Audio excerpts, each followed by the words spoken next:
Ողջույն սիրելի ընկերներ, ուրախ ենք, որ նորից դիտում եք մեզ, մեր այսօրվա հյուրը երաժշտագետ Տաթևիկ Շախկուլյանն է, շատ ուրախ ենք, որ մեզ հյուրընկալել եք։ Բարև ձեզ։ Բարև ձեզ։ Չեմ թաքցնում, ես էլ եմ ուրախ ձեզ մոտ լինելու համար։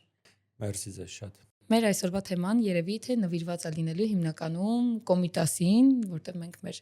հանդիսատեսին, լսողներին խոսք էինք տվել, որ մենք ունենալու ենք կոմիտասագետ, երաժշտագետ, հյուր, եւ երևի թե սկսենք մեր առաջին հարցից, որ մեր առաջին թողարկման ունեցել ենք Կոմիտասի հայերեն խոսելու հետ, կուզենայինք այս թեմայով մասնագետի հետ խոսեինք։ Հա, այստեղ մի քիչ միֆ ու իրականության հարցի որովհետեւ մի քանի բաների հանդիպեցինք։ Այո, իրականությունն այն է, որ իսկապես նա հայերեն չէր խոսում իր քաղաքում, որովհետեւ դուք գիտեք, որ Քյոթահյան, որին մենք Կուտինա ենք ասում, այս քաղաքը այո հայաշատ էր, բայց թրքախոս էին։ Հայաշատ էր, բայց միայն հայկական չէր, սա լավ հասկանանք ու դիրքը լավ պատկերացնենք։ Արևմտյան Հայաստան այն ինչ որ կոչում ենք, այդ հատվածում այս քաղաքը չէր գտնվում, արևմուտքում էր, հիմա էլ հասկանալի է, էլի այնտեղ է, եւ թեև հայերը շատ էին, բայց թրքախոս էին։ Հասկանալի է, որ նա էլ դեռ Կոմիտաս չէր, Սողոմոն էր անունը, խոսում էր թրքերեն եւ անգամ իրենց տանն էին խոսում թրքերեն, բայց մի այսպիսի շրջանառվող տեսակետ կա, որ արգելված էր հայերեն խոսել, այս է իրականության չի համապատասխանում, որովհետեւ մեր եթերի ժամանակ հենց այդ թեման։ Այո, իրականում հայկական դպրոց կար հայկական եկեղեցի եւ դրան կից էր դպրոցը։ Եվ մենք ունենք պահպանված փաստաթուղթ, որ Կոմիտասը հաճախում էր եւ ինչ առարկայացանք էր անցնում ու հայերենով։ Այսինքն, եթե հայերեն չիմանար, այս դասընթացին ինչպես պիտի մասնակցեր։ Բայց հավանաբար սա բավարար չէր լեզվի կրող դառնալ, երբ որ տանը թրքախոս են, իսկ նա ծնողների հետ խոսում էր թրքերեն, ցավոք, այսպիսին էր դրվածքը, բայց մենք գիտենք, որ Արևմտյան Հայաստանում էլ ամեն տեղում չի, որ այսինքն բնական է, գիտեք, միջավայրը թելադրում է իրենը, երբ որ որևէ երկրում են գտնվում անգամ հիմա, տեղի լեզուն ինչ-ինչ պարտադրանքների բերում ենք։ Հերու չգնանք, մեր իրականությունը սովետական միությունում ենք ապրել, մինչև հիմա մարդիկ օգտագործում են ռուսերեն բառեր։ Հավանաբար այս գործընթացին պիտի առողջ վերաբերվենք։ Բայց այո, արգելք չի եղել, սա է որ կուզեմ շեշտել, ու մյուս կողմից նրա պահանջը պատկերացնենք, գալիս է Էջմիածին կամ բերում են նրան Էջմիածին, որովհետև որբ էր, ու մյուս միֆը, որ նրան ընտրեցին երգելու համար, չէ, երգելու համար չեն ընտրել, ուղղակի պիտի ընտրեին, մեկին իրեն է բաժին ընկել, 20 որբերից մեկը պիտի ընտրվեր, իրեն են ընտրել, ու երբ որ գալիս է Էջմիածին, այստեղ տեղի ունենում այն հայտնի պատմությունը, որը շատ շրջանառվում է, անգամ դասագրքերից մարդիկ գիտեն սրա մասին, ֆիլմում էլ այդպես ներկայացված։ Այո, նրա հանդիպումը ամենայն հայոց կաթողիկոս Գևորգ IV-ի հետ։ Իդեպ դա էլ իրավացի լավ չի, որ Գևորգ IV-ի անունը քիչ է շրջանառվում համեմատաբար մեզանում, որովհետև շատ լուրջ դեր ունեցած կաթողիկոսներից մեկն է։ Գևորգյան ճեմարանը, որը մեր մշակույթում այդքան արժեքավոր տեղ ունի, նրա հիմնադրածն է եւ այլն եւ այլն։ Հիմա երբ որ հանդիպում են այս անհատականության հետ, Սողոմոնը չի խոսում հայերեն։ Հավանաբար իրեն թույլ չի տալիս կամ այսինքն չի փորձում։ Ու երբ որ իրեն հարցնում են, բա ինչու ես եկել այստեղ, մեր մոտ կրթությունը հայերեն է, ինքն էլ շատ համարձակ ասում է, ես եկել եմ սովորելու։ Ու ես թռիչք անեմ, ես գուշակում եմ, որ հաղորդման վերջում դուք ինձ հարցնելու եք նրա խելագարության վարկածը եւ այլն։ Միանգամից ասեմ, որ այս վարկածի շրջանակներում հատկապես քննարկում են այն հանգամանքը, թե կամ այդպիսի մի հանգամանք, իբր թե նա ամաչկոտ էր, բայց խնդրեմ նկատեք, որ կաթողիկոսի հետ խոսել է շատ համարձակ այդ փոքր տղան, 10-11 տարեկան տղան, ու ասել ես եկել եմ, որ սովորեմ։ Բայց ինչն է հետաքրքիր, որ երբ որ նրան կաթողիկոսը հարցրել է, իսկ գոնե երգել կարող է, նա երգել է Լուիս Վարդշարականը հայոց լեզվով։ Սա էլ նկատենք, այսինքն չի խոսել հայերեն, բայց գրափարյան մաքուր տեքստով երգել է մաքուր իրական հայկական երգեցողությամբ, այսինքն ներկայացրել է իրեն կամ նրա այսպես այցեքարտը եղել է հայոց շարականով։ Այսինքն հայոց լեզվի խնդիրը այսպիսին եղել է։ Բայց հասկանանք մի բան, որ երբ որ եկել է Էջմիածին, շատ արագ է սովորել հայերեն։ Նրան ընթերակային կարգել, ինչ որ մի տղայի հանձնարարել են, որ իրեն պիտի օգներ եւ այլն, ինչպես տեսնում ենք, պատվով է կատարվել առաջադրանքը։ Դե միֆերը մի քիչ շատ են տարբեր մարկանցից տարբեր բաներ ենք լսում, նամանավանդ թուրքական կողմն էլ էլի ունի Կոմիտասի հետ կապված միֆեր դեպի թուրքականացվող որը որ կան ինչ-որ հայերել վերցնեն, փորձեն բերեն ասեն, տեսեք, sense բան էլ կա։ Այո։ Դրա համար մեր համար շատ կարևոր էր, որ մարդիկ պատմի Կոմիտասի մասին, ով որ հստակ փաստերով այդ ամեն ինչը գիտի։ Մենք ինչքան էլ խոսենք, ինչքան էլ տարբեր տեղերից թեկուզ ձեզնից էլ ինչ-որ մի բան հարցնենք, բայց չենք կարա ձեր ամբողջ իմացածը գանք ձեզնից վերցնենք ու գանք մենք խոսենք դրա մասին։ Բայց ես էլ եկել եմ ձեզանից սովորել։ Շնորհակալ։ Մերսի, բայց Կոմիտասի մասին դժվար։ Հա, իսկ մեր ամբողջ պատմության ահռելի մասերից է, որ ինչքան ուսումնասիրես, այդքան տեղ կա ուսումնասիրելու հենց Կոմիտասի վերաբերյալ, բայց մինչև մեր հաղորդման ուրիշ փուլի անցնելը շատ կուզենամ, որ ձեզ ներկայացնեք, ու մենք գիտենք նաև, որ դուք Կոմիտասի տուն-թանգարանում շատ մեծ գործունեություն ունեք ծավալած, կուզենանք դրա մասին էլ խոսենք։ Այո, այդպես է ստացվել, որ 1 տարի առաջ եմ ընդհատել գործունեությունս այնտեղ, իհարկե բարի դրացիական եւ ջերմ հարաբերությունները պահպանում եմ եւ անգամ հիմա շարունակում եմ համագործակցությունը, բայց 10 տարիների ընթացքում ղեկավարել եմ գիտական բաժինը եւ այս բաժնի գլխավոր առաքելությունը Կոմիտասին հետազոտելն էր։ Նրա անհատականությունից բացի հատկապես ժառանգությունը, ձեռագրային ժառանգությունը, ստեղծագործությունները եւ այլն եւ այլն։ Մենք ունեինք փայլուն բաժին, գիտական բաժինը եւ երիտասարդ գիտնականներ էին աշխատում եւ զանազան նորություններ էինք գտնում։ Միշտ նորությունները շատ էին։ Միջազգայնացման ուղղությամբ ենք շատ աշխատել, որովհետև Կոմիտաս միջազգային գիտաժողովներ կազմակերպվում ամենօրյա ամենամյա սկզբունքով եւ դրանցից մի քանիսը տեղի են ունեցել Հայաստանից դուրս։ Բերլինում, Փարիզում, Վիեննայում սրանք նկատեք այն քաղաքներն են, որոնց այս կամ այն կերպ Կոմիտասի կենսագրությունը կապված է։ Այդպես իհարկե նաեւ Երևանում։ Այս տրադիցիան շարունակվում է անցյալ տարի նույնպես տեղի ունեցավ գիտաժողովը Կոմիտաս Թանգարան ինստիտուտի տարեգիրքն էինք տպագրում, որտեղ ընդգրկված են շատ տարբեր հոդվածներ ոչ միայն հայաստանյան երաժշտագետների, այլև արտասահմանյան մեր գործընկերների։ Եվ ասեմ, որ անվանի մասնագետներ էին մասնակցում սրան, եւ այս հատողները բավականին արժեքավոր են, շրջանառվում են, կան աշխարհի գրադարաններում։ Իհարկե լեզուն հիմնականում հայերենն է, բայց այնտեղ կան նաեւ հոդվածներ անգլերեն, ֆրանսերեն, նաեւ գերմաներեն, ռուսերեն էլ, հա։ Այսպես, այսինքն շրջանառվող հատորներ են։ Դրանից բացի կարող եք պատկերացնել Կոմիտասի առնչությամբ ինչքան հարցումներ է ստանում Կոմիտասի Թանգարան ինստիտուտը, օրինակ ինչ որ մի երգ փորձում են երգել, ինչ որ արտասահմանյան կատարող եւ չգիտի ինչպես արտասանել հայերեն տեքստը։ Ինչ պիտի անեն, դիմում էին մեզ, որպեսի տեքստի հարցում օգնենք։ Դե մենք էլ հատիկ օրինակ եթե խմբերքային ստեղծագործություններ բոլոր պարտիաները երգում, ձայնագրում, ուղարկում էինք, որպեսի երգչախմբերը կարողանան կատարել եւ այլն։ Ու այս process-ում հասկացանք նաեւ, որ շատ կարիք կա միջազգայնացման մեծ ավելի քայլ կատարելու եւ Կոմիտասի ստեղծագործությունների 2 հատոր տպագրեցինք ՅՈՒՆԵՍԿՕ-ի հետ համատեղ, որտեղ նախ տեղեկությունները բերված էին հայերենից բացի անգլերենով նույնպես եւ բոլոր երգերի բանաստեղծական տեքստերը ֆոլկլորային մեր ժողովրդական տեքստերը ըստ էության եւ տրանսլիտերացված են Հյուբշմանի գիտական տրանսլիտերացիայով եւ բացատրած է իհարկե ինչպես դա գործածել եւ անգլերեն տողացի թարգմանություններով էին բերված այսինքն այնպես արեցինք որ միջազգային գործընկերները դրանից օգտվեն ոչ թե շարունակեն մեզ գրել ու մեզ չարչարել այսպես կատակով ասում եմ բայց այս հատորները իրականում շատ լուրջ արժեք են հենց միջազգայնացման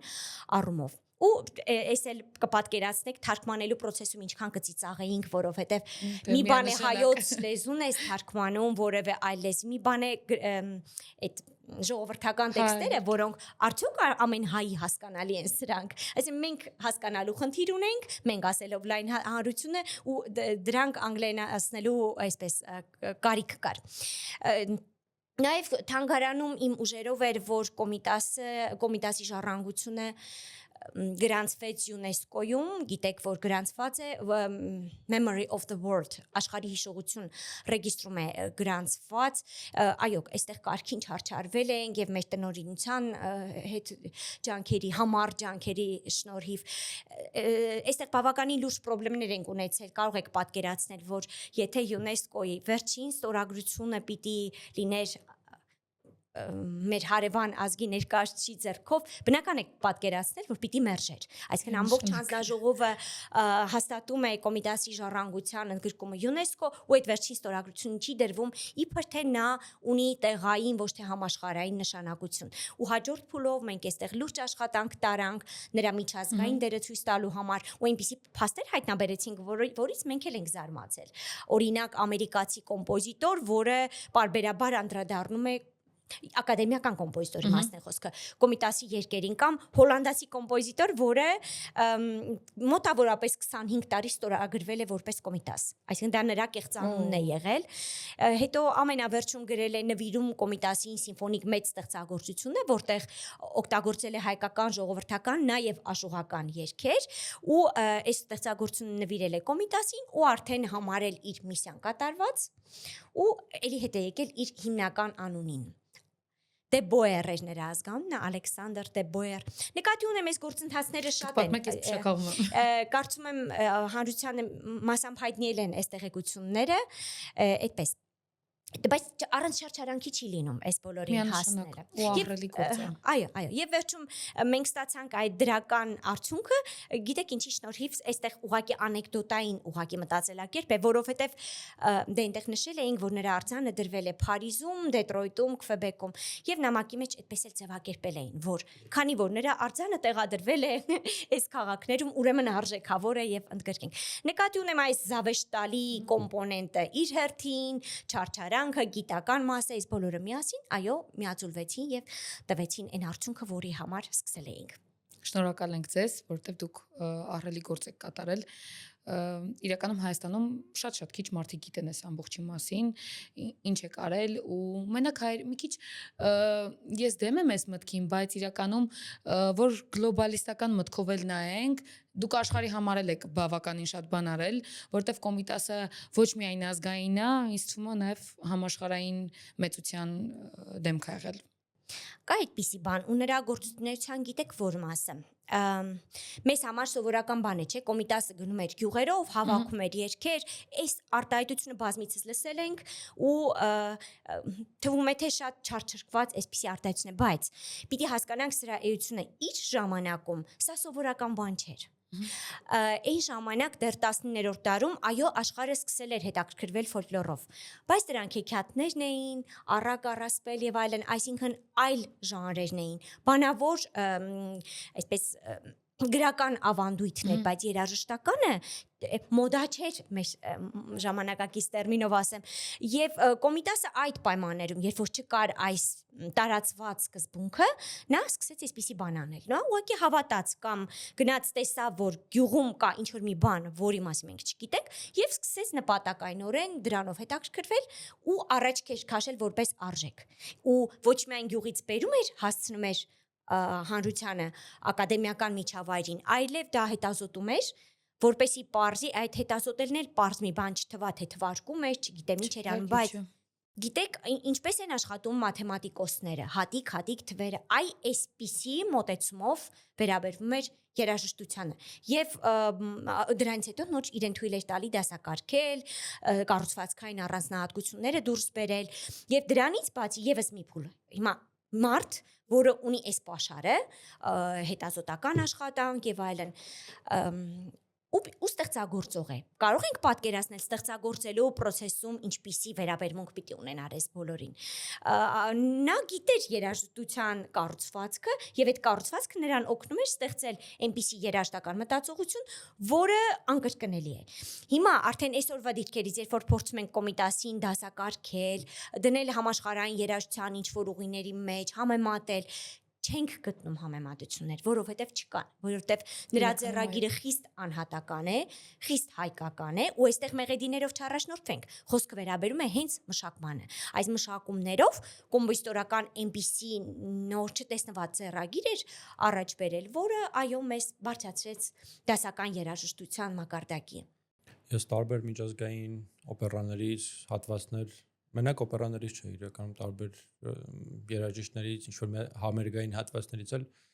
երբեմն բերում է, որ Instagram-ի ալգորիթմները հասկանում են մի բան նայում ես, սկսում է շուշուտ բերել, ու նայում ես մի պա Շարլ Ազնավուրը բերում, մի պա Կոմիտաս, ու տենում ես, որ Կոմիտասը իրոք կարող է ինչ-որ ու արտիստը հասկանալով էդի արա, բայց դրսի լայն հանրությունը չգիտի, որ կա կոմիտաս, որը հայ է, էլի։ Ու դրա համար ես մտածում եմ, որ ձեր արածը մեծ բան է, որ ինքը ինչ-որ մի ձև ամրագրվել է որպես հայկական, որովհետև մեր նախորդ հյուրերից էլ Ռուբենը Մելքոնյան պատմում էր, որ թուրք գրողներ կան, հենց ովքեր որ գրքեր ունեն նրա մասին, որ կոմիտասը իրանց հետ ապրող թուրքախոս տղա էր, որ մի բակում են իրար հետ մեծացել, դրա համար, քանի որ ինքը մենակ հայերի համար չի արել, դրա համար գրականության մեջ էլ կա, էլի դրա համար նշված։ իրան համարում էին ավելի անատոլիական երաժիշտ, ոչ թե հայկական, ու շատ կարևոր է, էլի, որ մարդիկ կոմիտասը ցենց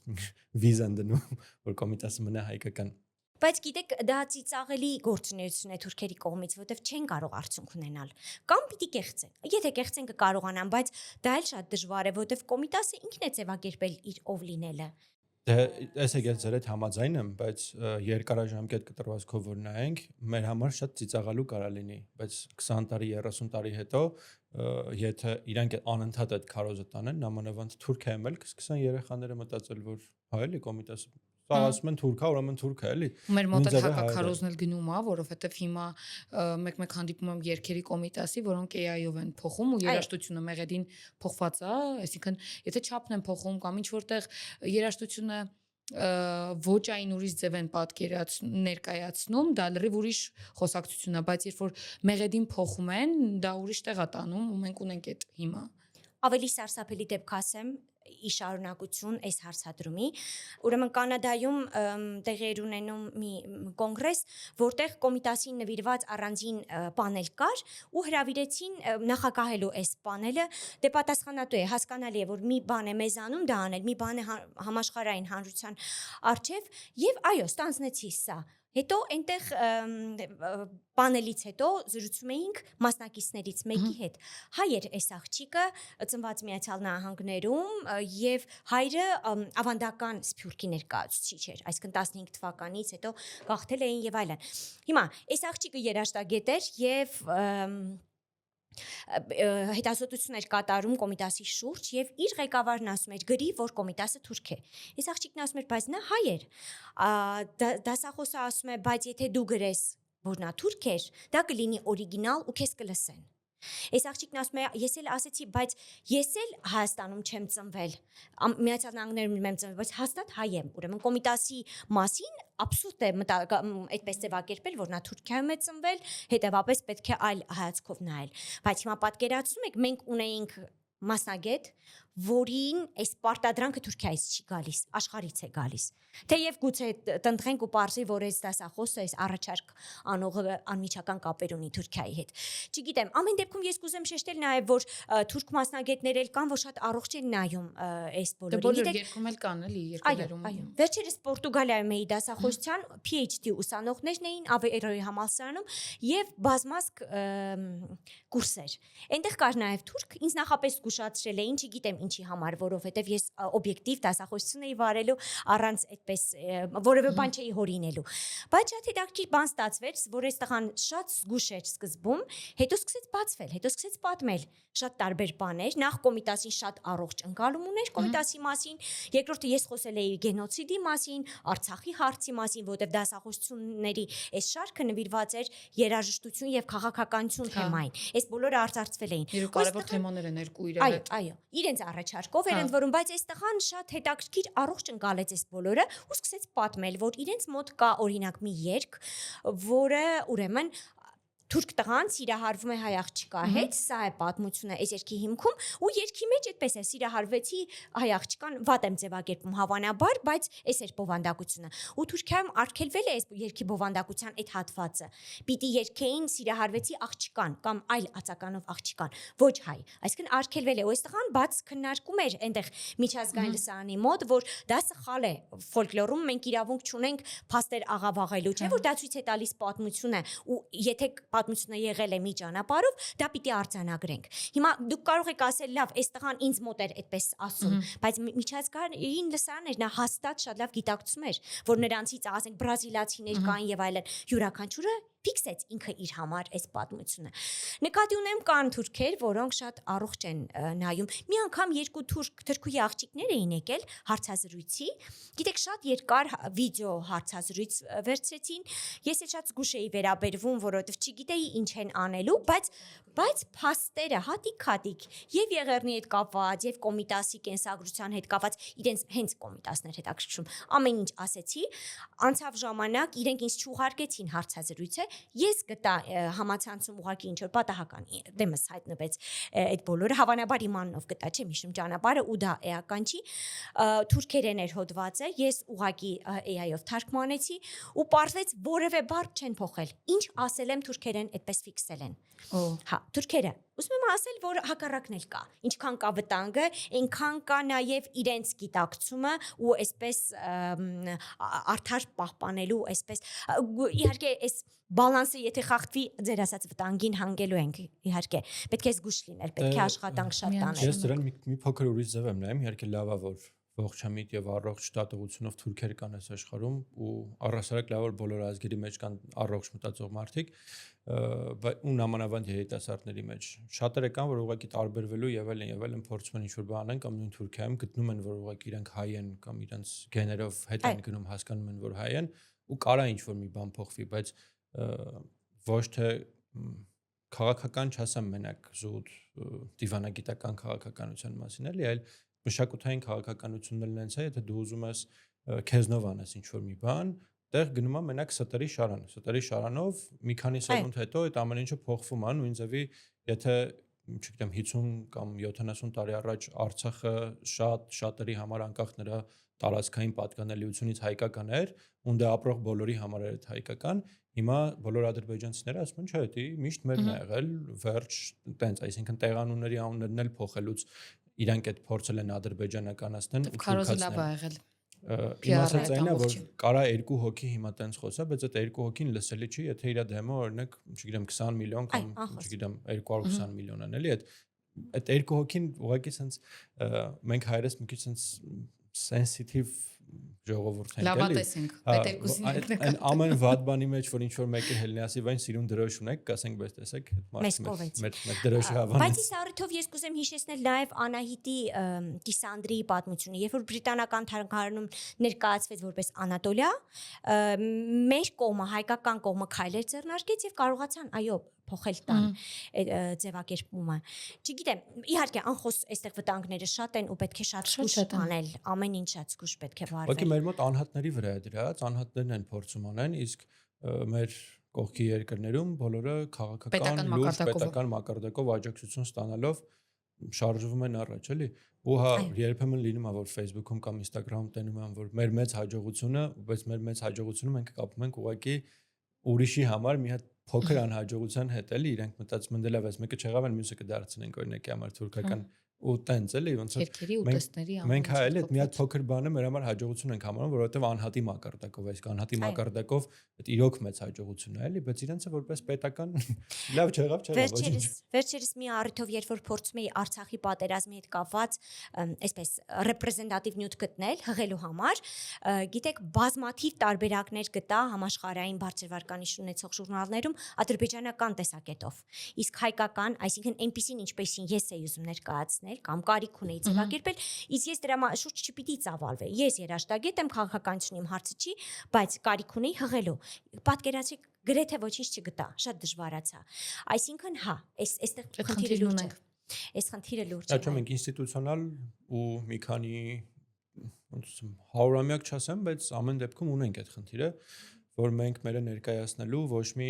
ինստիտուցիոնալ կառույցներ չենք ստեղծել ու պահպանության ոչ մի բան չունենք։ Այդ նույն խնդիրը ունենք ցեղասպանության հետ կապված, հрьяաները օրինակ շատ ավելի կոպիտ ասած տարիքով երիտասարդ կոպիտաս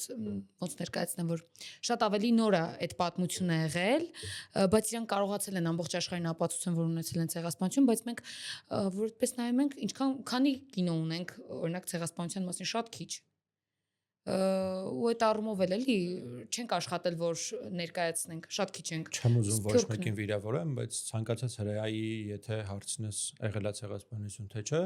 ինքը քեզ դրա համար ուղղակի հում կուտի, այսինքն չի կարա ինչ-որ մեկը կասկածի տակ դնի այդ։ Իսկ Հայաստանում կարան ամենաբարձր մակարդակով էլ փորձեն կասկածի տակ դնել, իհարկե ոչ մեկի ինչ առանձնացնելով եւ այլն, բայց հայերի մոտ այդ ինտելիգենտ թվալը մենակ հայկականությանը դեմ խոսալու մեջ ոնց որ լինի, եթե դու ուզում ես ցույց տաս, որ դու մի քիչ գաղափարապես ավելի բարձր ես, քեզ համարում կամ երկու գիրք ավել ես կարդացել, չգիտեմ, ինչ որ մի հատ եսին որտեղի գրողի, ինչ որ տես մի երկու բան ես մեջ բերում ու վсё, մնացածը սկսում ես հայկականը քննադատել առանց հասկանալու թե որն է հայկականը։ Հետևանքները կարող են Չիմանալով հայկական երգերը, պարերը, պատմության մի քիչ ավելի լայն բովանդակությունը էլի, բացի նրանից դպրոցական գրքերում ինչ է գրած, այս ինչ թվին եղավ, այս ինչ բան, այս ինչ թվին, այս ինչ բան ու վերջ։ Չկա ոչ մի բացատրություն, թե ինչի համար այս մի բանը եղավ։ Նույնն էլ հայկական երգերն է, չէ՞ որ մարդիկ վերցնում են հիմա երգում են ինչ որ տարբեր ձևերի կամ նույն Սոնայի նշած AI-ով տարբերակներով, ոչ մեկ չի խորանում ախպեր, բայց այդ երգը սխիա սենս։ Էդի չի հայկական ու ինչ որ մեկն էլ մի օր տենում է, ասում հալավ դա չի ծեր հայկական երգեր ախպեր։ Չենք ուզում լսենք էդի ապենա։ Դրա օրիգինալը թուրքականն էլ լսում ենք, էլի։ Հենց Կոմիտասի մասին երբ որ խոսում ենք, եթե նրա մշակումը չենք լսում, այլ երգը Կոմիտասի գրառած որևէ այլ տարբերակով, սա դադարում է Կոմիտաս լինել։ Մենք այստեղ կարող ենք ասել Կոմիտասի գրանցած երգ, բայց ոչ ավելին չի կարելի ասել օրինակ Կոմիտաս Սոնայար, եթե Կոմիտասի մշակած Սոնայարը չի։ Այստեղ պիտի ազնիվ լինենք, ասենք օրինակ իմ մշակմամբ ներկայացնում եմ Կոմիտասի գրառած Սոնայարը, սա էլ է վտանգավոր տեղեր տանում, ոչ միայն AI-ն, իսկ AI-ն է իհարկե հիմա շատ ավելի։ Հիմա գործող արտիստներ ունենք, որ կարողանում են մշակումը ոչ թե ասեմ շեղվեն, շատ չեն շեղվում, բայց որոշ չափով հիմնական ֆորմայից դուրս են գալիս։ Այո։ Դե իրականում ես մտածում եմ, որ ժամանակի ընթացքում պետքա որոշակի փոփոխությունների ամեն դեպքում ենթարկվի, որովհետև ամեն դեպքում 100 տարուց ավել անցել է ու այսօրվա լսողն ու 100 տարի առաջվա լսողը մի փոքր տարբեր մարդիկ են, բայց չեմ մտածում, որ ճիշտ է փոխել կառուցվածքային երաժշտությունը կամ երգը փոխել ու ասել դե ես արտիստ եմ, սենց եմ տենում։ Դու արտիստ ես, ուրիշ բան գնաց, ուրիշ մարդու արածը մի փոխի։ Նորը ստեղծա, այսինքն արտիստը զրոյից ստեղծի ինչ-որ բան, կամ եթե չես կարանալու մի փոքր ավելի սենց ոնց որ սենց համովություն մտցնես այդ ամեն ինչի մեջ նաև քո կողմից, ուրեմն մի արա։ Ոնց որ եթե կարում ես, օքեյ, արա, օրինակ հիմա շատ եմ տենում, որ Կոմիտասի երգերից կներեք, որ ոնց որ դու պիտի էլի ավելի շատ խոսեք ես, չէ։ Վերջերս տենում եմ, որ Կոմիտասի երգերից մարդիկ կան, որ տարբեր տեղերի երգում են մի փոքր գործիքավորում ուրիշ, շատ նուրբ, շատ սիրուն դու հասկանում ես, որ այդ ամեն դեպքում Կոմիտասի հետ կապ ունի։ Ինքը շատ ընկալելի է, շատ հավես է, որ մարդիկ միջով էսօր այդ փորձում են պահպանեն ու 12 տարեկան երեխու համար այդ մի քիչ ավելի ընկալելի կլինի, քան հենց որ նամանավանդ Կոմիտասի ձայնագրածով հենց լսես, այդ մի քիչ ավելի մեծ տարիքում պետք է գա հասնի։ Այդ գիտակցությունը պետք է ունենաս։ Հա, դրա համար մտածում եմ, որ որոշ բաներ մի քիչ տարակարծիք ենք ստեղ օքեյ է փոխելը, բայց ոչ քանդես զրոյից մի հատ նոր բան հավաքես, բայց անունը դնես, դե ես արտիստ եմ, ես տենց եմ տենում։ Հիշեցնեմ, որ հիմա գործ ունեք մի մարդու հետ, որը եւ ակադեմիական տարբերակի հետ շատ անմիջական առնչություն ունի, եւ մոդեռնացված, այսպես ասենք, չէ՞ որ կայթում, երբ որ մենք վերցնում ենք Կոմիտաս կամ նրա սաներից որևէ մեկի որևէ երգ ու միջամտություն ենք այստեղ մեզ թույլ տալիս, այստեղ առնվազն չեմ արկելում։ Այստեղ իհարկե ինձ էլ հանգիստ կարելի է մեղադրել այդ հարցում, բայց ինչու թույլ տվեցի Կոմիտասը վնասվի։ Բայց այո, ես էլ եմ կարծում, որ էն էլ իրավունք ունեն գոյություն ունենալ։ Ուղղակի մի բան հասկանանք, որ երբ որ նրա մշակումն է մաքուր շարունակվում կամ պահպանվում, սա բոլորովին ուրիշ որակ է, քան այն ինչ որ այսօրվա դարում անում ենք։ Մենք այո, հայկական ֆոլկլորային երաժշտություն փորձում ենք մոդեռն աշխարհին, ձեր ասած 12 տարեկան երեխայի ականջին համապատասխան դարձնել, այս իրավունքը ունենք, բայց իրենց անունով կոչենք։ Պետք է հասկանանք, որ պետք է արձանագրել, որ սա արդեն կոմիտասյան երգ է, ստեղծված նոր ժամանակներին համապատասխան։ Ի վերջո մենք երբ որ հայրիկն ու աղվեսիկը նախագիծը անում էինք էլի կայթում, այստեղ էլ մեզ թույլ ենք տվել փոխել ամեն ինչ, որը երեխաների ձեռքով, որովհետև մշակումները իրականացրել է ուսանող։ Իհարկե Գրիգոր Քարտաշյանի ղեկավարությամբ, բայց ուսանողն է արել սա։ Բայց այստեղ այդ քննարկումը միշտ կարող է լինել։ Ինչու՞։ Հայրիկը վատ էր երգում, որ դուք դա արել եք, բայց այո, այս խնդիրը տեսել ենք, որ 12 տարեկան երեխան ոնց հասնես այդ երեխան։ Ընդ որում մենք առիթ ենք ունեցել, որ այս քայլին գնացել ենք։ Մանկապարտեզից, գիտեք, երբ որ իմ աղջիկը մանկապարտեզից տուն եկավ սարսափելի որակի մի երգ երգելով, ես պապանձվել էի, ես չէի կարողանում որևէ Դուք այլ որ քայլ ահռելի անել։ աշխատանք եք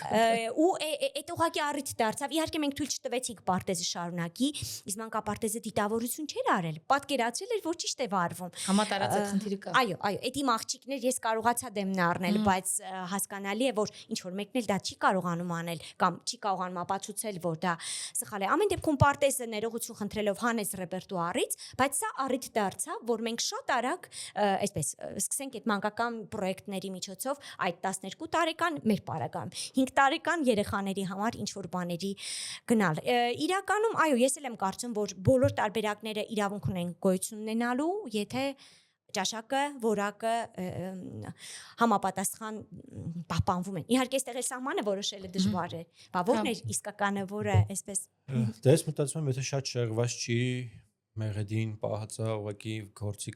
ինչ որ գործիքներ է մեջ ավելացրած դա քննադատալու չի։ Ես կուզեմ մասնագետների մի քննարկում նաև ձեզ համար էլ քննարկելի դարձնեմ։ Տեսեք,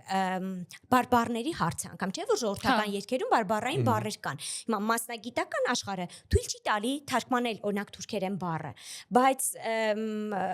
արդյոք մոդեռն մարդու համար այս բոլորը հասկանալի է։ Ես այդ խնդրին հենց առնչվել եմ քիսմեթի ժամանակ այո վալահի բառի հետ կապված, որ մենք գնալու ենք պարտության, քանի դեռ դուք, բայց ես ով եմ, որ ես բառ փոխեմ բարբառայինից։ Բայց ես ձեզ օգնեմ այս հարցում, գիտեք, երբ որ Կոմիտասը իր Անտոնին էր գրառում, այս ժանրով Անտոնի չէր այս երգը, իրականում Անտոնին պիտի ունենա մեր հայրեններն են Անտոնիները 7-8 վանկերով, իսկ նրա Անտոնիում 5 վանկերով, այսպես, նկատի ունեմ ժանրը այլ էր, բայց ուրեմն Անտոնի վերնագիրը որտեղից է դրել, երկրորդ տան մեջ ասում է Ղարիբի սիրտն է պղտոր ու մոլոր, երկրորդ տան մեջ է տողը հանդիպում, Կոմիտասը Ղարիբ բառը փոխարինել է ֆոլկլորային տարբերակում չէ, իր մշակման մեջ ֆոլկլորայնում արձանագրել է որպես Ղարիբ, իրավունք չունի փոխելու, բայց իր մշակման մեջ Ղարիբ բառը փոխարինել է Անտոնիով ու ստացել Անտոնի սիրտն է պղտոր ու մոլոր։ Եվ հետո սա վերցրել դրել է վերնագիր։ Նկատի ունեմ Կոմիտասը իրեն թույլ էր տալիս թուրքերեն բառը հայերենացնելու կամ ինչ որ բանով փոխարինելու։ Հետևաբար ստեղծագործողը այս կարող է անել։ Բայց որպես գիտական նյութ անխոս շատ կարևոր է պահպանել այն ինչ որ բնագրային է։ Բայց ոչ միայն թուրքերենը, այսա թողնենք մի կողմ, չէ՞ որ բարբառային բառեր կան, որոնք այսօր արդեն չեն շրջանառվում։ Շատ ափսոս, որովհետև բարբառները օրինակ գրափարը ավելի շատ են պահպանել, քան գրական հայերենը։ Բարբառներում այնպիսի արտահայտություններ ենք տեսնում, որ մաքուր գրափար են, իսկ մենք դրանք չգիտենք, չենք տիրապետում։ Այսինքն երգերը մեզ նաև օգնում են գրափարին մոտիկ գնալ կամ միջին հայերենին մոտիկ գնալ կամ հայերենի տարբեր շերտերին, բայց այո, այսօրվա մարդեր կարիք է ունենում սրանք փոխելու։ Այստեղ ճիշտ ու սխալ չեմ ուզում քննարկել, այլ իրողությունը սա է, կա եւ այսօրվա մարդը երբեմն ունենում է պահանջը փոխելու։ Ես չէի փոխի։ Գրափարյան մանավանդ ցակման, բայց թուրքերեն բառերը իհարկե շատ հեշտ է հայերենացնելու։ Այստեղ ստեղծագործողի իրավունքն է։ Ամեն երկրորդ երգը հաստատ ունի մեջ լիքը բառեր ազգային։ Դա իրականում մտածում եմ Կոմիտասը 0-ից է ստեղծել ուղղակի այդ ամեն ինչը, միջև իրան ամեն դեպքում չենք հիշում ինչ որ մեկին, որը որ նույն բանն արել ինչ որ Կոմիտասը, Կային, գիտեք, հավաքում էին, կային անհատներ։ Դե մենք ցեղասպանության թեմայով ոդկասթի ժամանակ նաև Եղիա Տնտեսյանի մասին ենք խոսացել, ով միջև Կոմիտասն ա եղել, բայց իրան ձայնագրություն որպես այդպեսին չի եղել, հավաքագրած եղել է։ Սա էլ հասկանանք, բայց Կոմիտասը արել է ինչ որ մի բան, որը որ միջև իրան չեն արել, ուղղակի զուտ չեն արել, այսինքն ինքը կարար որպես զրոյական կետ վերցներ ինչ որ մի բան նամանավանդ երիտասարդ տարիքում ավելի իմբոստ են լինում, ավելի մի քիչ ուրիշ մտքերով են լինում, կարար ինչ որ բաներ փոխեր, բայց եթե արդեն կա արած ու մենք ենք վերցնում, ուզում ենք այդ արած բանը արդեն փոխենք, ես մտածում եմ, որ ավելի լավ է, եթե ուզում ես փոխես քո ուղեղը այդքան հասնում է ինչ որ մի բան փոխելուն, հետեւաբար պիտի հասնի նաև նորը ստեղծելուն։ Արի մի փոխի, նորը ստեղծի, երկու բան ունենանք։ Ավելի լավ կլինի, եթե դու այդքան լավ երաժիշտ, դու այդքան լավ արտիստ ես, արի նորը ստեղծի, մենք մեծ սիրով, մեծ հաճույքով մենակ դրա մասին կխոսենք։ Եթե ունենք հիմա, չգիտեմ, 4-5 պատմության մեջ մնացած մարդ, որ ոնց որ մենք մենակ իրանց մասին ենք խոսում, ոչ թե նրա համար է, որ ֆետիշացրել ենք իրանց, այլ ուղղակի մենակ իրանք են, այլ չկան։ Նորերը չեն ուզում ոչ մի նոր բան անեն, ուզում են հինը վերցնեն, մի քիչ ձևափոխեն, որ մատ առիթի ժամանակ երգեն, всё անցավ գնաց։ Մի քիչ կուզենայի չհամաձայնել, որ նորերը չենք ունենում, գուցե պետք է լավ ճանաչել, լավ նկատել եւ այլն։ Ես լավատեսներից եմ։ Իդեպ ես կուզեմ մի Չէ, ոչ թե նոր լավ կներեք, ոչ թե նոր լավ արտիստներ չունենք, իրականում ունենք մենք էլ նաեւ հյուր ենք ունենում տարբեր, նստում խոսում ենք, նաև լինում է որ Փարկասում մեր հյուրերն շատ են։ Հա, խոսենք նաև ինչ որ մարդկանց մասին, ովքեր որ հյուր չեն եղել մեր մոտ։ Ուրիշ հյուրի հետ խոսենք ուրիշ արտիստներից, այսինքն լավ արտիստներ, շատ լավ արտիստներ, որոնք որ պահպանում են մեր հայկականը ունենք։ Իմ ասած այն մարդկանց մասին, ովքեր որ մի քիչ վատ բառ կարող ասեմ, բայց խեղաթյուրում են հայկականը, հայկականի տակ ներկայացնելով, որը որ իրականում հայկական չի։ Ու այդ լայն տարածում է ստանում։ Թույլի լայն տարածում ստանա, բայց որպես հայկական չէ։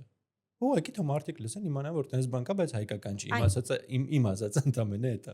Գիտեք, ես ուզում եմ նորից հետ գնալ այդ Թուրքիա, Հայաստան եւ այլ այս հարցերին ու ռոպագանդայի թեմային, ու մի հետաքրքիր բան պատմել, որը լայն հանրության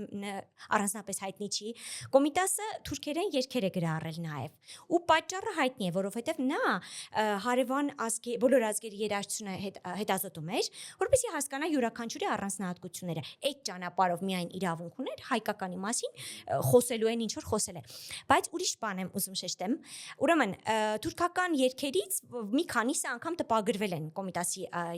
երգերի ակադեմիական հատորներում, բայց դրանք ավելին են, քան դա է, ուրեմն Կոմիտասի արխիվում են պահպանվում, ուրեմն ինչն է այստեղ հետաքրքիր, թուրքերեն երգերեն գրառել է իր ծննդավայրում, բայց հայ կրողներից։ Հիմա այս հարցը կա, եթե հայ կրող էր, թուրքերեն երգեր, այս հայկական երգեր, թե թուրքական երգեր։ Այս քննարկումը թողնենք մի կողմ, ամեն դեպքում ոչապես լրիվ ուրիշ են, նման չեն Կոմիտասյան հայտնի երգերին, բայց ուրիշ բան եմ ուզում ասել, ուրեմն ձեռագրերում Կոմիտասը գրել է հայկական նոտագրությունով, Լիմոնջանի ստեղծած հայկական նոտագրությունով, նա սովորաբար հայկական նոտաներով էր իր գրառումները կատարում, ուրեմն դրանով եւ թուրքերեն տեքստը հայատառ պատկերացնում եք, այսօրվա աշխարհի այս մոդան նայեք, լատինատար հայերենի, ռուսատար հայերենի, որը ավելի սարսափելի է, չէ, հավասար սարսափելի է, եւ իր ժամանակում նրա կատարած է հայատար թուրքերեն, բայց այստեղ Կոմիտասը օրիգինալ չէր, որովհետեւ դարաշրջաններ այդպիսին ընդունված էր թուրքերենը գրել հայատար, եւ մեծ քանակությամբ հատորներ, գրքեր են գրվել եւ այլն։ Մի մասը ոչնչացվել է, զգալի մասը, բայց հնարավոր չէր ամբողջը ոչնչացնել ու գիտությանը այսօր հայտնի է եւ թուրք մասնագետներն են քննարկում այդ, որ հայատար թուրքերեն է գրվել։ Իհարկե արաբատար են եղել, հիմա են դարել լատինատար, բայց արաբատար է եղել եւ հիմա Կոմիտասից պահպանված այս փաստաթղթերներ մեզ ցույց են տալիս շատ ավելի խորքերը գնալ մեր ազգային մշակույթի եւ ընդհանրապես Հայաստան կամ հայկականության, թուրքականության այս հարցերի մեջ բոլորովին ուրիշ շերտեր բացել։ Այսինքն մենք սրանով կարող ենք ասել նայեք սիրելի աշխարհ կամ իհարկե աշխարհի համար չենք գոյություն այսպես ունենում մենք էլ, բայց դա էլ շատ կարեւոր է։ Մենք սա կարող ենք ցույց տալ եւ ասել նայեք սա էլ փաստ է, որը ցույց է տալիս հայոց լեզվի արժեքը նույն Օսմանյան կայսրության տարածքում։ Այսինքն այստեղ շերտերը բազմաթիվ են, վտանգներն են բազմաթիվ, բայց մեր օգտին կամ մեզ պաշտպանող, մեզ օգնող տեղեկություններն էլ քիչ չեն։ Այս վերջից մատ ռիլեյն է, որ մեջը խոսում էր նրա մասին, թե ինչպես էր ստացվել, որ Օսմանյան կայսրության ղեկավարները սովորում էին հայերեն։ Դա սկսում է ինտրիգային է, էլի այդ մասը ավտոմատ նայում ես թե ինչի մասին են խոսում։ Ու պատմում էր նրա մասին, որ հայերը, որ իբր թե չգիտեն գրել թուրքերեն, գրում են հայատառ, բայց թուրքերեն։ Այսինքն, որ իրենց չսկսեն արգելել, որ օգտագործեն հայերեն տառերը, որովհետև հայերին չեն թվում, որ օգտագործեն, ինչ որ տեղեր արգելում էին, որ հայկական տառեր օգտագործեն, ու հայերեն խոսեն, հայերը պահպանելու համար որոշեցին խոսան թուրքերեն, գրեն թուրքերեն, բայց հայերեն տառերով։ Ու ինչ որ մարդիկ սովորում էին հայերեն տառեր, որը հասկանային թե հայերը ինչ են, ինչ նամակներ են իրար առհասարակ ուղարկում։ Դե մի քիչ շատ խոցելի տեսակետ է իհարկե, որովհետև չէ, լավ էլ խոսել են հայերեն, լավ էլ օգտագործել են։ Ուրիշ բան, որ կայսրության պայմաններում նորմալ է, որ պիտի թուրքերենը շատ մեծ տեղ ունենար։ Նորից հիշեցնեմ, մենք սովետական միության մեջ։ Այսինքն այս մի քիչ քննարկելի տեսակետ է։ Բոլոր տեսակետներն էլ իրականում քննարկելի են։ Բայց իսկ հավանաբար գիտեք, որ Կոմիտասի սաներից են եղել, այսինքն Կոմիտասի մոտ Կոմիտասին աշակերտել են շատ թուրք պաշտոնյաներ եւ նրանց երեխաները։ Լսել եմ իրականում, բայց երբեք չեմ մտել ավելի շատ հետաքրքրվեմ։ Թուրք պաշտոնյաներ գալիս էին իր տուն հատուկ Կոստանդնուպոլսի տանը եւ ճանապարհին, ասենք, քելեչորներ երգելով։ Հարգված էր, շատ հարգված էր։ Գիտեք, վերջերս Արմինե Գրիգորյանի գիրքը լույս տեսավ, այս կինը հավաքել էր մամուլում պահպանված բոլոր տեղեկությունները Կոմիտասի առնչությամբ։ Ոչ միայն Օսմանյան կայսրությունում, այլև այլ երկրներում, բայց Կոմիտասի ժամանակներում 12, 13, 14 թվականներին եւ ինչն է հետաքրքիր, որ այս գրվածքներն էլ են շատ բացահայտ ցույց տալի, թե ինչ հարգանք է եղել նրա նկատմամբ։ Ի վերջո պատահական չէր, որ աքսորից նրան հետ բերեցին։ Հիմա ընդունված տեսակետն է, որ դե Ամերիկայի դեսպանը Մորգենթաուն հետ բերեց, բայց արդյոք դա բավարար կլիներ։ Ուղղակի ինքը հարգված էր, թուրքերը հարգում էին։ Նրանից սովորում էին երաժշտություն։ Իրենց զավակին ուղարկում էին կրթության կոմիտասի մոտ։ Հասկանալի է, որ այստեղ մի քիչ իրենց համար էլ ինչ որ բան կար։ Ես մեծ պատմություն եմ լսել, Ռուբեն Մելքոնյանին հարցրեցի, մտածեցի կարող եմ իմանալ, բայց ասաց չեմ լսել տես բանի մասին, ձեզ էլ հարցնեմ։ Կա պատմություն, որ հիմա չեմ հիշում, այս թուրքերը ում են համարում իրենց երաժշտության ստեղծող, բայց տես կարծիք եմ լսել, որ ինքն ու Կոմիտասը միշտ ցեղասպանության սկսվելը հարևաններ են եղել, ու երբ որ այդ աքսոր եւ այլն Կոմիտասի աշխատությունների մեծ մասը մնացել է, ինքը վերցրել է ու սկսել է այդ ամեն ինչը ներկայացնել որպես թուրքական։ Ուզում եմ իմանամ կա տես բան, թե իրականում երբեմն որտեվ ռիլերով ինչ որ բան բերում է, կամ մենակ ռիլերով չէ, մարդիկ ինչ որ YouTube-յան հաղորդումներ են սարքում որպես ինչ որ Շատ այն ինֆոն արագ տարածում է։ Հետաքրքիր է նայում ես, բայց ամեն դեպքում չեմ ուզում էլի այդ էմոցիոնալ բանի հիման վրա իրան որպես իրական պատմություն ընդունեմ, դրա համար փորձում եմ հարցնեմ, որ իմանամ էլի եղել է հայտնի չի այդպիսի տեղեկություն, բայց դրան ի շարունակություն մի հատ ուրիշ հետաքրքիր բան կպատմեմ։ Ես չբացառեմ, ես չգիտեմ այդ պատմության հիմքերը որտեղից է, շրջանառվող պատմությունը որտեղից է, բայց այսպես գիտական աղբյուրներում հասանելի որևէ այսպիսի բան չկա, բայց հասանելի ուրիշ բան կա։ Ուրեմն մեր Կոմիտասի նման հունգարացիները ունեին Բելա Բարտոկ անունով մի մարդ։ Այս մարդը Կոմիտասի հասակակիցն է, բայց աշխարհին շատ լավ հայտնի է։ Չկա որևէ երաժիշտ, որ իրեն չգիտի, բայց ֆունկցիայով ճիշտ Կոմիտասն է։ Հունգարական երաժշտություններ հավաքում, էլի գյուղերից հասկացել էր, որ դա է ճիշտ ու ուսումնասիրում էր հարևան ազգերինը, բոլորինը, ինչքան հնարավոր էր, ինչ ձեռքընկներ ու ամեն ինչ շատ հարգում էր, շատ սիրում էր։ Հիմա այս ու չեն հանդիպել Կոմիտասի, այդքան Կոմիտասն էլ հայտնի էր Եվրոպայում, բայց չեն հանդիպել, կամ մենք չգիտենք այդպիսի տեղեկություն։ Ուրեմն Կոմիտասը երբ որ մահանում է 35 թվականին, ճիշտ մի քանի ամիս հետո դե գիտեք Կոմիտասին Թուրքիան ակնկալում էր, Օսմանյան կայսրությունը ակնկալում էր, որ կոնսերվատորիա պիտի հիմնի իրենց համար, թուրքական երաժշտություն պիտի ուսումնասիրի եւ այլն։ Այս ինչ որ գլուրջ դեր էին նախատեսել նրա համար ու Կոմիտասի մահից կարճ ժամանակ անց հրավիրում են Բարտոկին, այսինքն սպասել են Կոմիտասին, էլի կարող է առողջանա կամ չգիտեմ, ամեն դեպքում Կոմիտասի մահից հետո կանչում են Բարտոկին։ Դե հասկանալի է, մեծ փողեր են տալիս, որ իրենց համար աշխատի, դե Բարտոկն էլ գնում է Թուրքիա ուսումնասիրություններ անելու։ Ու դե ասում են ինչ ունեք, ասում են դե հա ձայնագրություններ ունենք, ու մոտավորապես 130 երգի կարգի այդպես պարունակող ինչ որ ձայնագրություն են տալիս։ Դե Բարտոկն ասում է դե ես նոտագրում եմ, ես թուրքերեն չգիտեմ, դուք էլ բառերը գրեք, միացնենք, տեսնենք ինչ է ստացվում։ Փորձում են սա անել եւ այո, ինքը նոտագրում է։ Ինչ եք կարծում, թուրքերը հաջողում են այս բառերը գրեն։ Չէ, ինչու՞։ Որովհետև չեն հասկանում։ Դե ասում են, խառնվում են իրար, ասում են մի անհանգստացեք, մենք մասնագետներ կբերենք, բերում էին Անկարայից ամենահայտնի մասնագետներին։ Էլի ցախողում են։ Ոչ ոք չի հասկանում, այս ինչ տեքստեր են։ Հա, եթե քրդերեն լիներ հասկանալի է, կճարեին քրդի, եթե հունարեն լիներ եւ այլն, չեն հասկանում։ Հիմա ո՞րն է իմ իհարկե Բարտոկը իր զարմանքը արտացոլել է հոդվածներում, գրել է այս մասին, որ ցից բան եղավ։ Ես չկարողացա հասկանամ այդ ինչի մասին է։ Թե հետո Բարտոկը շարունակել է Թուրքիայում աշխատել բան, բայց ինչ եմ ես ենթադրում, բայց համոզմունքի աստիճան։ Սրանք պիտի որ հայերեն եղած լինեին, որովհետև ուրիշ ինչ պարագայում այդպես կմոռացվեր այս բոլորը։ Ու դրանից առաջ չէ որ Բարտոկին ասել են դե մեր մոտ ոչ ոք ոչինչ չի արել, բայց մենք գիտենք որ Կոմիտասը արել է։ Այսինքն ես ենթադրում եմ դրանք Կոմիտասի հավաքած երգեր պիտի լինեին ու հայերեն ու չեն ու հավանաբար դրանք կան օրինակ Անկարայում ինչ որ մի արխիվում ինչ որ միտեղ։ Հիմա եթե միացնենք այդ պատմությանը որ լսել եք ու ես էլ ասում եմ որ կարծեք թե հիմքեր չունի, արդյոք այսպիսի բան չէր կարող լինել։ Հարևան, չհարևան, կարևոր չի մնացածը, բայց այս միասին կարող ենք պատկերացնել։ Մի բան փաստ է որ Բարտոկը գրել է այդ երգերի մասին ու փաստ է որ թուրքերը չեն հասկացել այս տեքստերը։ Չեն հասկացել ու ոչ մի երկիր, ոչ մի էթնիկ խումբ չի հասկացել, մնում է տակը հայերին, որտեվ հայերի Հա, մասին, եթե հիշատակում չկա հայերի Այդ մասին, տարածքում եղել են քրդեր, հույներ, չգիտեմ, ասորիներ, ասորիներ, ինչ-որ Պարզը տակը մնում է մի մի քիչ հայ։ վրացիներ, բայց ամեն դեպքում հավանաբար հայերենը կթաքցնեին, մյուսները չէին թաքցնի, կճանաչեին լեզուն, չէ՞ որ մասնագետներ են եկել նայելու։ Հա, Կարծում եմ հայերենը կթաքցնեին։ Ու սա հորինած պատմություն չի, ես ինչ որտեղ չեմ լսել, ես սա կարդացել եմ Բարտոկի հոդվածներում։ պատմությունները հետաքրքիր է, շնորհակալ մի եմ քիչ Բարտոկի։ քիչ տարբեր ձևեր է եկել մեզ հասել հավանաբար, եթե ես էլ sense եմ լսել, այսինքն ինչ որ մեկ ուրիշ ձևա լսել, մի քիչ ինքն է չափազանցրել, մի քիչ անի, բայց հիմա տերում ենք, որ ամեն դեպքում ինչ որ մի հատ հիմք ունի այդ պատմությունը, թե ոնց է իրականում տեղի ունեցել, ուրեմն Բայց այս հարցը չեմ տա ոչ մարդիկ մեկին։ սիրում են հորինել այս նկատում։ Միանշանակ։ Ինքան բան պատմություններ են ուղակի հորինովի պատտվում, որ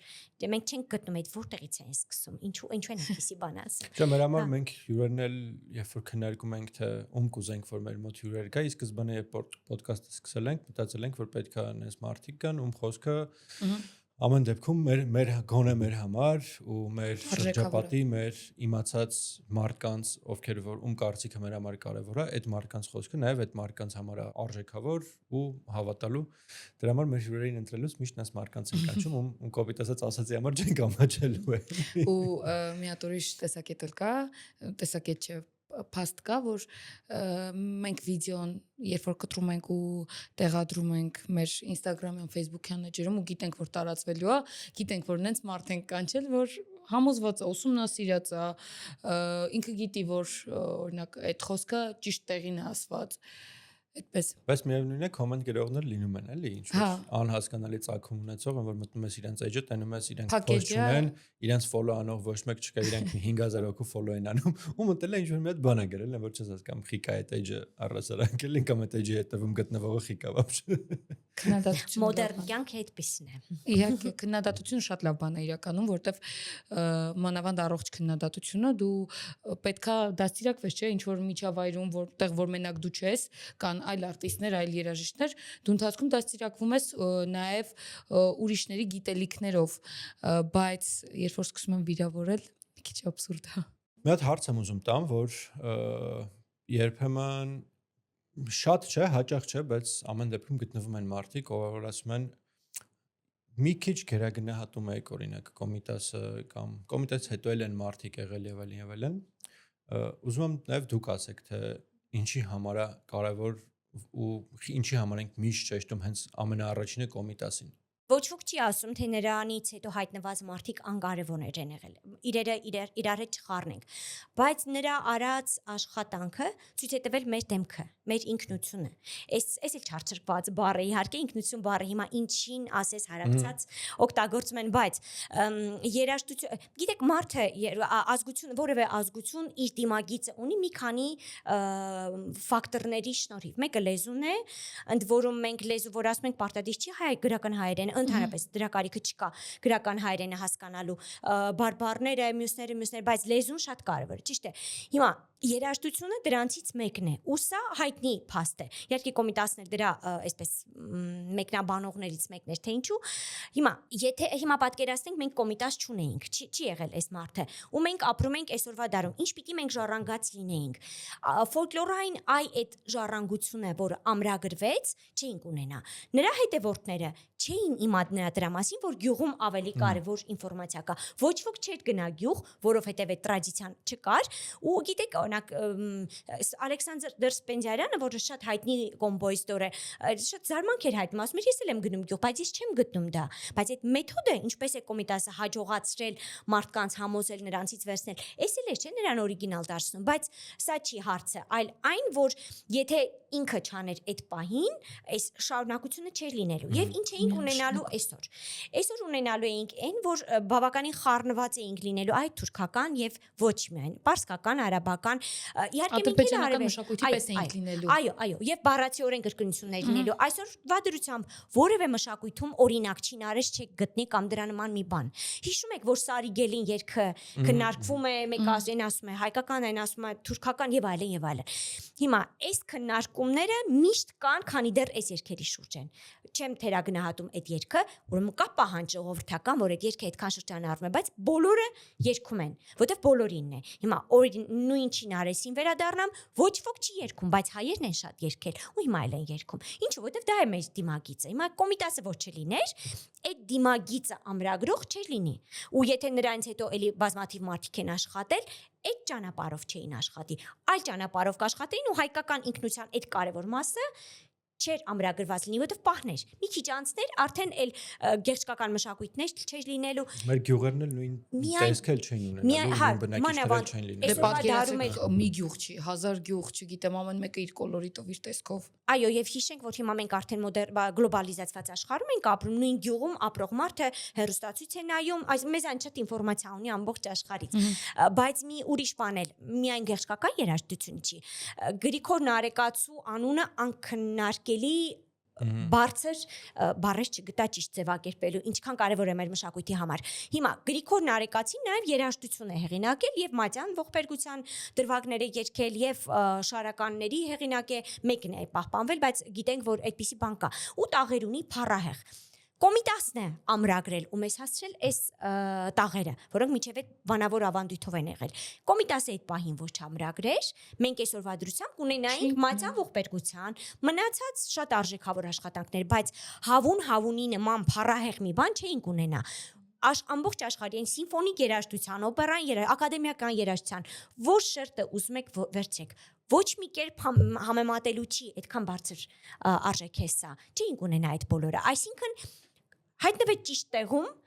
ճիշտ ձևակերպեց մեր դիմագիծը որն է ու փոխանցեց։ Իսկ այն որ ասում են չափազանցված է նրա դերը, սա չիմացության հետևանք է, որովհետև նա միայն այս հավաքողը չէր։ Ես նորից վերադառնամ նրան, ինչ որ ասում էի հաղորդման սկզբում, որ նա բացի այն որ հավաքեց, ուսումնասիրեց դրանք ու ոչ թե ուսումնասիրելը վերաբերում է նրան, որ տեսա բարեր քեզ սա հարսանեկան, այլ կառուցվածքային մանրակրկիտ անալիզի ենթարկեց։ Այն բջիջների մակարդակում դուրս բերեց սա, ինչ է իրենց ներկայացնում։ Ու հաջորդ փուլը կոմպոզիտորական արվեստ, որը բացառապես այդ հետազոտությունների ու հայտնագործությունների վրա է հիմնվում։ Հիմա այդ ձեռագիրը մենք չէինք ունենա։ Ու այսօրվա դրությամբ եւ պոպ մշակույթը եւ ակադեմիական մշակույթը բոլոր շերտերը երաժշտության ճաշակներից անկախ ուղղակի կլինեին ավելի շատ ինտեգրված այս համաարևելյան դաշտին։ Լավ ու վատ չեմ քննարկում, իրողությունը հաստատ այսպեսին կլիներ։ Այդ ճիշտ նույն բանն է, ինչ որ լեզվի պարական։ Ենթադրենք մենք շարունակեինք Օսմանյան կայսրություն կամ սովետական միություն կամ չգիտեմ, որևէ կայսրության մաս մնալ։ Աստիճանաբար լեզուն էլ էր հետին պլան գնալու ու վտանգվեր։ Այսինքն այդ մարդը հայտնվեց ճիշտ տեղում, ճիշտ ժամանակում ու ամրագրեց այն ինչ որ պիտի իրականում համ Օսմանյան կայսրությունում, համ սովետական միությունում անհատների շնորհիվ է որ պահպանվել է, նաև կան պատմություններ, որ սովետական միությունում Կարեն Դեմիրճյանի շնորհիվ է, որ մենակ մեր չէ, մեր հարևանների լեզուն էլ պահպանվել է։ Ու հա ես հենց ձեր նման եմ մտածում, հարցը իմ համար չէ իրականում։ Ուղղակի իմ մեկնաբանությունն ու կարծիքը այդքան էլ կարևոր չէ, կարևորը թե դուք ոնց եք ասում, որովհետև ձեր ասածը ինքը որպես մասնագետ, հա, որպես մասնագետ ավելի ինստիտուցիոնալ կարծիք է ու ոչ թե կարծիք, այլ ինստիտուցիոնալ փաստ, որ կուզեմ որ համետ մարդիկ ովքեր որ տենց են ասում լսեն, ամեն մարդիկ ովքեր որ այդ մարկանց են լսում, իրենք էլ լսեն այս հատվածը։ Ես մյուս տեսակետն էլ հիշեցնեմ, էլի վտանգավոր իհարկե խոսակցություններից մեկը, որ կարծիք էլ կա, որ հակառակ ենք եկավ փչացրեց, մենք կիսատոնը, քառորդ տոներով էինք մտածում կամ մանր տոներով էինք մտածում եւ այլն, ու եկավ վնասեց այս բոլորը, որտեվ եվրոպական ականջի համար էր աշխատում, այս տեսակետն էլ կա ու շրջանառվող ու անգամ մասնագիտական միջավայրում։ Բայց հասկանանք մի բան, որ ի վերջո մենք ֆոլկլոր ունենք պահպանված նաև հիմա։ Այս ֆոլկլորը մեզ թույլ է տալիս հասկանալ մեր էությունը ինչպիսին է։ Իդեպ շատ հետաքրքիր հարց է այս ֆոլկլորի պահպանումը, որտեվ այսօրվա դրությամբ, երբ որ փորձում ենք ֆոլկլոր հավաքել, այո, շատ արժեքավոր բաներ հանդիպում ենք։ Իրական դպրոցի մեր ուսանողներով շատ հետաքրքիր այդպես արդյունքների կարողացել ենք հասնել եւ մասնագետներն էլ են անում կոնսերվատորիայի, գիտությունների ազգային ակադեմիայի արվեստի ինստիտուտի, բայց մի հատ հետաքրքիր ֆենոմեն կա։ Օրինակ մի անգամ մեզ պատմեցին, որ Ջավախքում այսինչ գյուղում ֆոլկլորի գրողներ կան։ Մենք եղանակ, օրվա ժամ, ոչ մի բան հաշվի չառանք, ուղղակի ճանապարհ ընկանք դեպի Ջավախք ու հասանք այնտեղ շատ վատ այդպես տեսանելիությունով, որտեղ մառախուղ էր, սարսափելիություն ու շատ լավ մարդիկ էին այնտեղ մեծ սիրով մեզ համար երգում էին, պարում էին։ Մենք հարցեր էինք տալի, գրառում էինք, ցայնագրում էինք ու հետո վերջում երբ որ հարցեցինք որտեղ են այդ բոլորը սովորել, գիտեք ինչ հետաքրքիր պատասխան ստացանք, ասում է դե Թաթուլ Ալթունյանի խումբը եկել էր այստեղ, համերգ տվեց, մենք էլ իրենցից սովորեցինք։ Այսինքն այս շրջապտույտն շատ հետաքրքիր է, ինչպես է ֆոլկլորից օրինակ կոմիտասը կամ նրա ժառանգները կամ ենթադրենք այսօրվա կոմպոզիտորը բեմ հանում, հետո այս պտտվում գնում է համերգի միջոցով, նորից հասնում է Գեղջուկին։ Այդպես բայց բոլոր դեպքերում կա ֆոլկլոր այսօրվա դրությամբ ու դա էլ է մեզ թույլ տալիս հասկանալ այդ մանր տոները մեզանում ինչքանով են շրջանառվել։ Իրական նույն ձեր ասածը վերջերս նկատել եմ նաև էթնոքալորսի տեսահոլովակի նկարահանման ժամանակ, երբ որ գյուղում երեխաները պետք է գան ու մասնակցեն տեսահոլովակի նկարահանմանը, նկարահանումից հետո այդ դուբլից հետո Խաչիկ գյուղում երեխաները Սուսանայի հետ Ձեր եւ մեր բալիկները Երեխաները Սուսանայի հետ երգում էին հայկական երգեր կամ էթնոքալորսի երգեր, ջուրգուգերն ենք պատրաստում ու երեխեքը մեր հետ հավասար ամբողջը այնքան երջանիկ բա էր, որ գյուղի բալիկները գիտեն անգիր այդ երգը։ Դե հիմա ես մի քիչ փչացնեմ ես բոլորը մեղավորներից մեկը ես եմ այնտեղ, որ Խաչիկ ես դրա համար ասացի, մեր եւ ձեր բալիկները։ Որտեվ Արև է ելել ծրագիրը, երբ որ արեցինք Խաչիկում փառահեղ կայացավ այս ծրագիրը, էլի շատ լավ ստացվեց։ Այս երեխաներին մեծ քանակությամբ ֆոլկլորային երգեր են սովորեցրել ու իրենք բեմ են հանել ինչ որ բաներ ու բացի այս ամեն ինչը որ նույնքան շատ կարևոր է շատ լավ երեխաներ կան այնտեղ շատ որակով բալիկներ են ճիշտ է ու բայց այստեղ շատ ուրախացնող է որ ձեզ այդ երգել են ուրեմն դրա գրողը դարձել են գրող ես սպասում եի այսօր դες իհարկե ներքևում էի ուզում ասել բայց ձեր շնորհքով այս տեղեկությունից մեր հետ հավասար երգել են նույնիսկ վիդեոներն ունեմ տեսահոլովակից հետո անպայման հրապարակելու եմ որ նենց չլինի որ երեխեքին մենք ասել ենք երգեք ու տեքստ ենք տվել կամ երեխեքը իմացել են երգը Ինչպես նկարելուց էլ ասում եմ, ով գիտի երեխեք թող հետները երգի 30 ավել երեխեք էին ու բոլորը պուճուրիկից այտենց երևի 80%-ը երգում են կարող են 20%-ը քաշվում են որտեղ երեխեք կային բայց նենց ու գիտեմ որ պարերն էլ նույն ձև տիրապետում են երեխեքը Այո, եւ այնպես բարի խմբակ ունեն։ Միջև այդ նայում միջև այդ գնացել են գյուղը նայելու թե որտեղ կարանք կադրեր նկարենք, երբ որ արդեն պետք է հետ գայինք երեխեքը Իմ համար կարևոր էր նաև որ Խաչիկում նկարվեր, քանի որ Խաչիկը իմ համար շատ կարևոր թե դիրքով, թե նշանակությամբ շատ կարևոր է ու Լևոնն էլ որ արդեն միտք էր տալիս ինչ ձև պետքա լինի ու հիշում ես ի սկզբանե երեխաների ներկայությունը երգը պարը պետքա լիներ ասացի Խաչիկում կան երեխեք ովքեր երգում են հաստատ կիմանան ու չսխալվեցինք Խաչիկի առավելությունները շատ են եւ իր դիրքը այո բացի այն որ այսպես մխրճված է մի տարածքում որը մեծ ճշնամի երկիր է այս պահի դրությամբ բայց դրանից բացի Մասի Սարի փառահեղ տեսարան այնտեղից ոչ մի կերպ համեմատելու չի այլ վայրերից հետո իրենք ունեն Խոտակերած վանքը, որը էլի իհարկե ավերակ է, բայց շատ լուրջ մշակութային արժեք ու ես շատ հավատում եմ, ես կստուգ եմ, որ Խաչիկի երեխաները ձեզանից էլ նոր երգեր վստահաբար սովորել են համերգի ընթացքում։ Կարծում եմ, որտեվ անցած տարի հենց Գաթայի փառատոնը բենդով մենք էինք ներկայացնում այնտեղ երգում էինք, ես էլ համոզված եմ, որ երեխեքը ինչ որ երգեր սովորել են, որ հետո տարիներ հետո կպահեն ու իմ համար մի բան էլ կա կարևոր, որ շատ հուզիչ է, բայց ամեն դեպքում եթե ինչ որ մի տոկոս մի բան էլ հասցնենք, որտեվ ես միշտ ասում եմ, ես հիմիկվա համար չեմ անում, ես անում եմ օրինակ ինչ որ բան սրանից 50-100 տարի հետոյի համար ու ուզում եմ մոտիվացիա հանդիսանամ այն երեխեքի համար, ովքեր որ ունեն ձայնային տվյալներ, բայց չգիտեն ոնց սպառեն այդ ձայնը,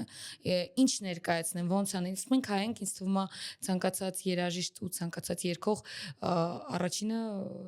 ներսից գենետիկ այդ երաժշտությունը պետքա գա։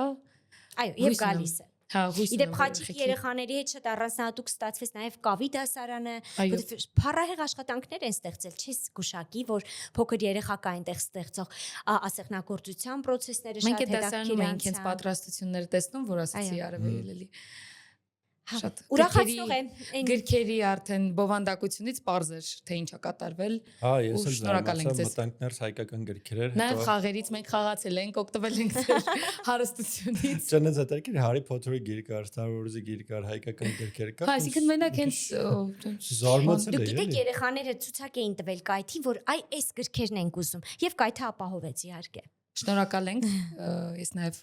Բայց ընտրություն է, իրենց ընտրություն է, իհարկե ոգևորիչ է։ Դե բայց պետք է իմանան ինչ կա առհասարակ այս կյանքում, որ նաև ունենան ընտրելու ինչ-որ մի բան էլի, որովհետև գյուղերկա գնում ես, հասկանում ես, որ տեի երեխեքը մի քիչ շատ կտրված են այս կյանքի իրականությունից, էլի, հա շատ լավ երեխեք են, խելոք երեխեք են, համով երեխեք են, բայց կտրված են իրականությունից, խաչիկը առհասարակ այս երկրից է կտրված մի քիչ, որովհետև ամենամոտիկ տեղը երևի մի 40 կիլոմետր են կոմա էլի որ խաչիկից կարաս հասնես։ Արենին ամենամոտիկ բնակավայրը է։ Հա, ու շատ հեռու էլի, ավտով գնում ես, հասկանում ես, որ ահագին էլ պետքա գնաս էլի որ հասնես Արենի, բայց մարդիկ մի քիչ չգիտեմ, ավելի sense կյանք կար մեջները, չգիտեմ ոնց է տենց ստացվել, հա։ Ես միշտ մի շրջան գնում գալիս էինք հայորդի նախաձեռնությամբ ու միշտ ասում էի իրենք տարբերվում են խաչիկցիները տարբերվում են բոլորն էլ չկա այդպիսի միտում որ գնաս հաց ուզես քեզ հաց չտան բայց խաչիկում առանձնահատուկ հյուրասեր էին ու ես հիշում եմ որ մենք կանգնած մի օր ալոճ էինք ուտում ու տանտիրուհին դուրս եկավ ձեռքին տոպրակներ ալոճ խնձոր չգիտեմ խնձոր խաղող Էլի գնանք խաչիկում Սեպտեմբեր հոկտեմբեր ամիսների Պես Մերսի ձեզ շատ Զրույցի համար հա կարևոր թեմաներից խոսացինք մեր համար մենք ամենաառաջի ոդքասթի ժամանակ խոսացել էինք ինչ որ բաներ որոնք որ նույնը չի ինչ որ հենց մասնագետն է խոսում հայրի մոտ տենց է չէ որ դրա մասնագետն ենք պիտի խոսա որ բոլորը հավատան բոլորը ընդունեն որովհետեւ մենք էլ հայերեն թուրքերեն խոսալու հետ կապված խոսացել էինք տարբեր մարդիկ տարբեր ձև գիտեն ու տարբեր ձև են մեկնաբանում ու տարբեր ռեակցիաներով հա ու տարբեր ռեակցիաներով Այնց որ շատ լավ որ դուք համաձայնվեցիք գաք մեզ հյուր ու շնորհակալ ենք պատմեք չնայած որ պատմեք հələ շատ բաներ կարեք պատմենք բայց մնացածը կթողենք հետոյի համար Ես էլ եմ շնորհակալ հաճելի էր զրուցել եւ բարի ընթացք եմ մաղթում մնացած բոլոր ոդքասթերին Մերսի Մերսի շատ այսօրվա համար այսքանը Այսօր